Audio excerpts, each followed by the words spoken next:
We don't have to talk about how tough we are. We don't have to talk about how resilient we are. You guys are warriors. You're warriors. Good win. Lions roar to life. The Jadeveon Clowney bombshell, Penei Sewell's shocking confession, and why Detroit might be one signing away from an NFC championship. Detroit, buckle up, because the Lions rumor mill just kicked into overdrive, and what's spilling out is the kind of stuff that makes training camp feel less like a formality and more like the opening act of a Super Bowl run. There's a defensive end with a number 1 overall pick pedigree dangling in free agency, practically begging somebody to give him one more shot at proving he's still got teeth. There's an all-pro tackle who just stood in front of a microphone and torched his own season, calling it the worst ball he's played in years, which, if you know anything about how good he actually was, should terrify the rest of the NFC. And there's a tight and quietly climbing national rankings while everybody's too busy arguing about quarterbacks to notice. This is Detroit Lions news, and if you're a fan, you need to hear every word of it. Let's start with a name that just won't go away, Jadeveon Clowney. If you've been anywhere near Lions Twitter, Lions message boards, or a Lions podcast in the last 2 months, you've seen this idea bounce around like a pinball. It shows up, it disappears, and then, bam, it's back again because apparently half the football media has decided the same thing. The Detroit Lions should not be allowed to walk in a training camp without at least kicking the tires on Jadeveon Clowney. And look, when this many outlets keep circling the same idea, it's worth asking why. Here's the reality check. Clowney is a former number 1 overall pick, drafted by the Houston Texans back in 2014, and in the 12 years since, he's built a career that reads like a well-traveled mercenary's resume. 7 different teams, 3 Pro Bowl selections, and a career sack total that recently crossed the 66.5 mark. He's a 3-time Pro Bowler, all coming during his run with the Texans from 2016 through 2018. That's not a journeyman with a decent highlight reel. That's a guy who, when healthy and motivated, has genuinely wrecked offensive game plans. Now about that healthy and motivated part, because that's the catch, and it's always been the catch with Clowney. His NFL story has never been about talent.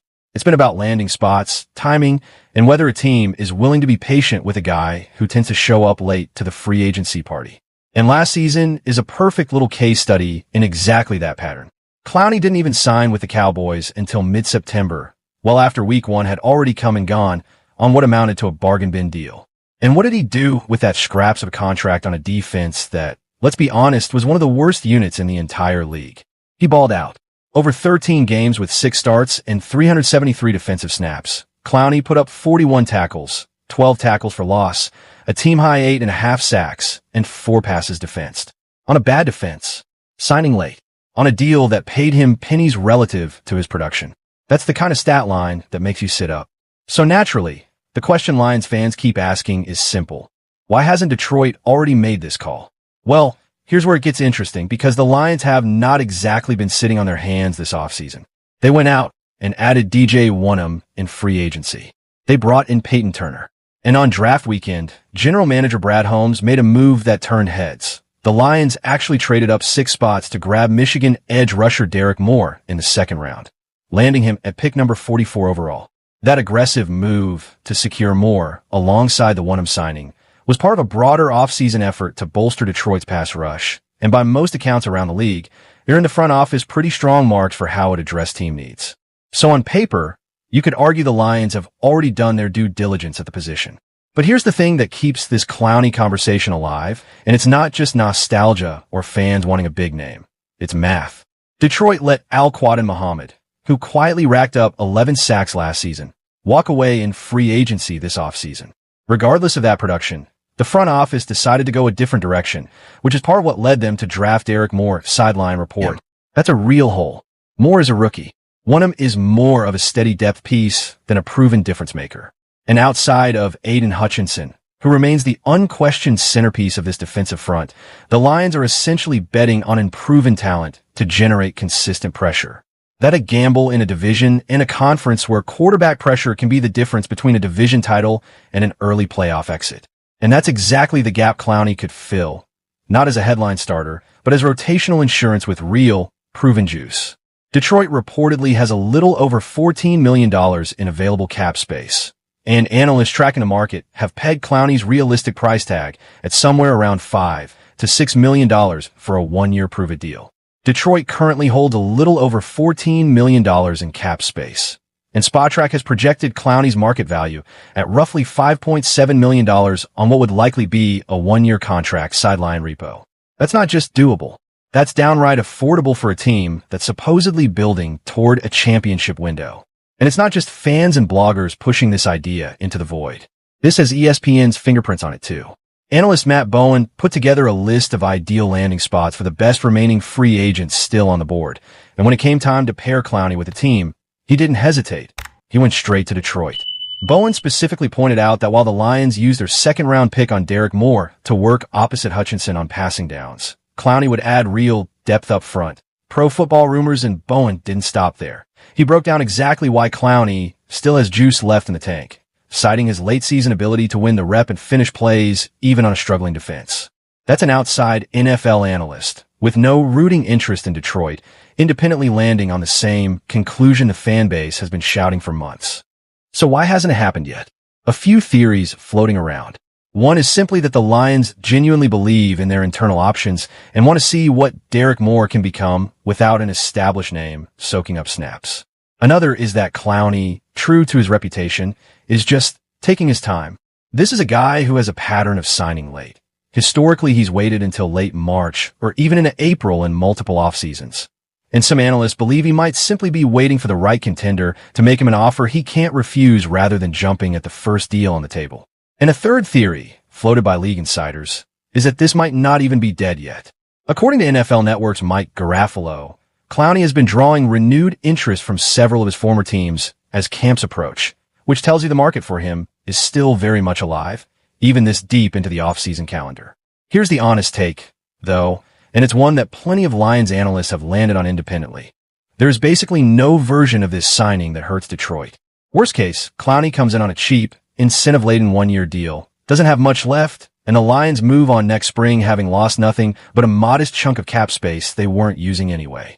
Best case, you get a rotational terror opposite Hutchinson. You take pressure off a rookie who's still finding his legs at the NFL level, and suddenly this defensive front looks a whole lot scarier heading into January. For a team with legitimate Super Bowl aspirations, that risk-reward is about as lopsided in Detroit's favor as it gets. If the front office is truly serious about not leaving anything on the table this year, this is the move that's sitting right there, practically begging to be made before training camp doors swing open. Now, let's pivot, because while the Clowney chatter has been dominating headlines, something else happened recently that deserves just as much attention, and it involves the best offensive lineman most casual fans still don't fully appreciate, Penei Sewell. Here's the setup. Multiple national rankings have come out recently grading the top offensive tackles in football, and while a chunk of them, including voting from actual coaches and executives around the league, have Sewell sitting right at the top of the heap, at least one high-profile ranking absolutely buried him, slotting him embarrassingly far down the list of offensive linemen league-wide. And instead of anybody behind that ranking owning the miss, the explanation basically amounted to he still needs to develop. Which, if you've watched Penei Sewell play football over the last few seasons, is a wild thing to say about a guy who's already established himself as one of the premier blockers in the sport. But here's the twist that makes this whole story so much juicier. Sewell himself basically agreed that last season wasn't his best. In his own words, addressing his 2025 season directly, he admitted it was far from his best football, said it starts with him up front, and pointed out that he wants to be the kind of lineman who makes plays that typical offensive linemen simply don't make. He flat out called last year a down year for him personally, and said that reality is going to stick with him. Think about that for a second. If a down year for Penei Sewell still had him getting graded as a legitimate top-tier tackle by the people who actually watch film for a living, coaches, executives, evaluators, what happens when he's actually locked in and playing to his ceiling? That's not a warning sign for Detroit. That's a threat to the rest of the NFC. A hungry, self-critical all-pro who thinks he left production on the table is exactly the kind of player you want anchoring your offensive line heading into a season where the Lions are widely expected to be right back in the thick of the playoff race. And Sewell isn't walking into this season alone in terms of line improvements. Detroit's interior got a real upgrade too, with rookie Blake Miller stepping into the mix and Cade Mays representing a clear step forward guard. The offensive line took some real lumps last year after a surprise retirement thinned out the depth chart and forced some inexperienced players into bigger roles before they were fully ready. That instability is exactly the kind of thing that quietly tanks a season without anyone outside the building fully understanding why. With more continuity, a motivated Sewell, and reinforcements up front, this group has a real chance to be the backbone of another explosive Lions offense. And speaking of players who deserve way more national attention than they're getting, let's talk about Sam Laporta. While the Clowney saga and the Sewell snub have been sucking up most of the oxygen, ESPN quietly dropped its rankings of the top tight ends in football, and Laporta checked in at number 4 overall. Number 4. In a league that currently features some of the most dominant tight end talents the sport has ever produced. Think George Kittle still grinding an elite level, Brock Bowers rewriting what a rookie tight end season can look like, Trey McBride emerging as a legitimate superstar. Laporta being ranked 4th is not a footnote. That's a statement. What makes Laporta's inclusion so notable is the way evaluators are talking about him. He's not just being praised for volume or scheme fit. The actual language being used describes a player with elite hands, the ability to high-point contested catches, a legitimate threat in the red zone. And this is the part that often gets overlooked with pass-catching tight ends. Genuinely high-level blocking. One NFC scout summed it up about as bluntly as you can. Laporta is simply an all-around problem for opposing defenses. That's not a compliment reserved for role players. That's the kind of thing scouts say about guys who force coordinators to build entire game plans around neutralizing one player. And here's what should make Lions fans even more excited. Laporta's 3rd season was, by his own standards, statistically his least productive, partly due to injury. Which means the tape that earned him a top 4 ranking among all tight ends in football was not even his best. Just like Sewell, just like the entire Lions offensive core, there's another gear here that hasn't fully been shown yet. Zoom out for a second and look at what's actually happening here. This is a Lions roster that position group by position group can legitimately claim top-tier talent nearly everywhere you look.